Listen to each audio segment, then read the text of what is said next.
मेहनत का फल एक छोटे से गांव में रामू नाम का एक मेहनती किसान रहता था। वह एक साधारण जीवन जीता था और अपने परिवार का पालन पोषण करने के लिए दिन रात खेतों में काम करता था। रामू के पास थोड़ी सी जमीन थी, लेकिन वह कभी भी अपनी मेहनत से पीछे नहीं हटता था। वह सुबह सूरज निकलने से पहले ही उठ जाता और खेतों में काम करने के लिए निकल जाता।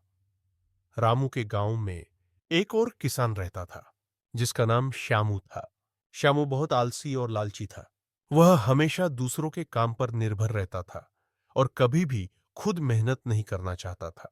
वह हमेशा रामू को देखकर उसका मजाक उड़ाता था और कहता था, देखो, यह मूर्ख कितना मेहनत करता है, इसे कभी भी कुछ नहीं मिलेगा। एक साल गांव में बहुत कम बारिश हुई, सारे खेत सूखने लगे और फसलें मुरझाने लगी। श्यामू बहुत चिंतित हो गया क्योंकि उसने अपनी फसल की देखभाल नहीं की थी। वह रामू के पास गया और उससे मदद मांगी। रामू ने श्यामू को समझाया कि केवल मेहनत ही हमें इस मुश्किल समय से निकाल सकती है।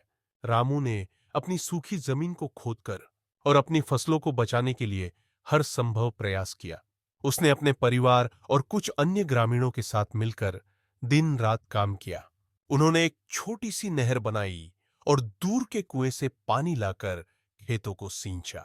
श्यामू ने रामू की मेहनत को देखकर अपनी गलती का एहसास किया। उसने भी रामू के साथ मिलकर काम करना शुरू किया।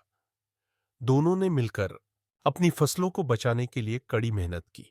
कुछ हफ्तों के बाद बारिश हुई और खेतों में हरियाली लौट आई। रामू की फसलें लहलहाने लगीं, जबकि श्यामू की फसलें भी धीरे धीरे ठीक होने लगीं। जब फसल काटने का समय आया तो रामू ने भरपूर फसल काटी। उसकी मेहनत रंग लाई।